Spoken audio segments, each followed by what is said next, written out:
পরিণীতার আজকের এপিসোডের একদম শুরু থেকেই টানটান উত্তেজনার। এতদিন ধরে লোকাস যেভাবে ছায়ার মতো চারিদিকে ঘুরে বেড়াচ্ছিল, পরিবারের মধ্যে ভয়, সন্দেহ আর অশান্তি তৈরি করছিল, সব শেষে আজ সেই লোকাসই নিজের ফাঁদে নিজে ধরা পড়ল। আর সেই ফাঁদ যে তৈরি করেছে সে আর কেউ নয়, পারুল। দুদিন ধরেই পারুল টের পাচ্ছিল লোকাস কিছু একটা বড়সড় পরিকল্পনা করে রেখেছে। ঘরের অদ্ভুত শব্দ, কারোর উপস্থিতি টের পাওয়া, আবার হঠাৎ করেই সব শান্ত হয়ে যাওয়া, এইসব কিছুই তার মনকে অস্বস্তিতে রেখেছিল। রায়ান বারবার বলেছিল চিন্তা করতে না, কিন্তু পারুলের অন্তর্জ্ঞান খুবই তীক্ষ্ণ। সে বুঝেছিল লোকাস শুধু আতঙ্ক তৈরি করছে না, বরং এমন কিছু করছে যেটা পুরো পরিবারকে বিপদে ফেলতে পারে। এই সন্দেহ থেকেই পারুল চুপ করে নিজের মতো করে খোঁজাখুঁজি শুরু করেছিল। সংসারের সবাই ঘুমিয়ে গেলে সে বাড়ির কোনায় কোনায় নজর রাখত। আর ঠিক সেদিন রাতেই সে দেখল লোকাস ধীরে ধীরে রান্নাঘরের দিকে ঢুকছে।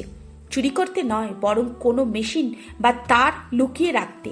পারুল দূর থেকে দেখল লোকাস বাটির ভেতরে একটি যন্ত্র লুকিয়ে রাখছে।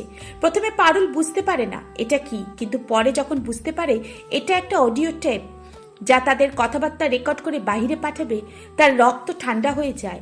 এতদিন লোকাস শুধু তাদের উপর নজর রাখছিল, কিন্তু আজ সে সরাসরি অপরাধের পথে নেমে গেছে। পরদিন ভোরেই শুরু হলো আসল খেলা। পারুল নিজেকে সম্পূর্ণ শক্ত করে ফেলে। সে কিছুই জানায়নি কাউকে, না রায়ানকে না সুনন্দাকে, কিন্তু সে ঠিক করেছিল আজ লোকাস পালাতে পারবে না। বাড়ির উঠোনে তখন ছোটখাটো একটি আলোচনা চলছিল। পরিবারের মানুষ, কিছু কর্মচারী, সবাই কোনো না কোনো কাজে ব্যস্ত। লোকাসও সেদিন অতি নিরীহ হয়ে ঘুরে বেড়াচ্ছিল।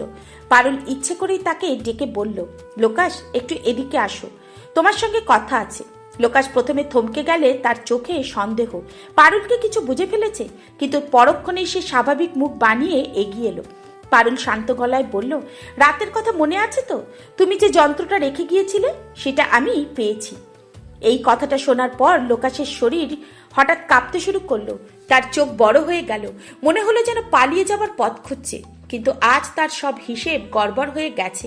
পারুল তখন গলায় আরো কঠিন সুর এনে বলল, তুমি ভেবেছ আমি বোঝার মতো মানুষ নই? তুমি কি জানো পরিবারের ওপর নজরদারি করা শুধু অপরাধ নয়, বিশ্বাসঘাতকতা। লোকাস পেছনে এক কদম সরে বলল, আমি তো কিছু করিনি। ঠিক তখনই রায়ান এগিয়ে আসে।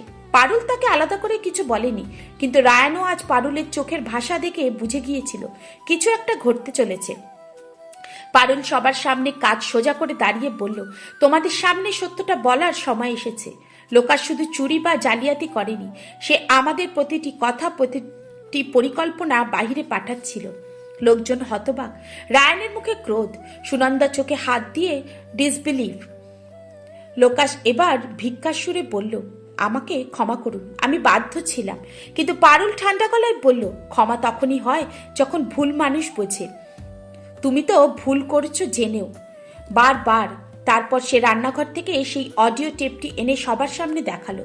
যন্ত্রটা হাতে নিয়ে বলল, এটাই তো তোমার কাজের প্রমাণ। লোকাস এবার পুরোপুরি ভেঙে পড়ে, তার হাঁটু কাঁপছে, কিন্তু পারুল তাকে একটুও ছাড় দিল না। পারুল দৃঢ় গলায় বলল, তোমার জন্য আজ এই পরিবারে বিশ্বাস ভেঙে গেছে, তাই তোমার উচিত শাস্তি হবে। তুমি আজই এই বাড়ি ছাড়বে, আর তোমার বিরুদ্ধে অভিযোগও করা হবে, কারণ এটা শুধু বিশ্বাসঘাতকতা নয়, অপরাধ। রায়ান এগিয়ে এসে পারুলের কথাকে সমর্থন করলো, তার কণ্ঠেও রাগ। পারুল ঠিকই বলেছে, তোমার আর এখানে থাকার অধিকার নেই। লোকাস কাঁদতে কাঁদতে বেরিয়ে গেল। কারোর প্রতি সাহস হলো না হাত বাড়ানোর। সবাই দেখল যে সাহস, যে স্থিরতা আর যে ন্যায় বিচার আজ পারুল দেখালো, তা সত্যিই প্রশংসনীয়। রায়ান পরে পারুলকে বলল, তুমি একা সব সামলে নিলে, তোমার মতো শক্ত মানুষ কমই দেখা যায়। পারুল শুধু মৃদু হেসে বলল, যেখানে সত্য সেখানে ভয় নেই। এবং এভাবেই শেষ হলো আজকের পরিণীতার এপিসোড, যেখানে পারুল শুধু নিজের নয়, পুরো পরিবারের সম্মান রক্ষা করলো।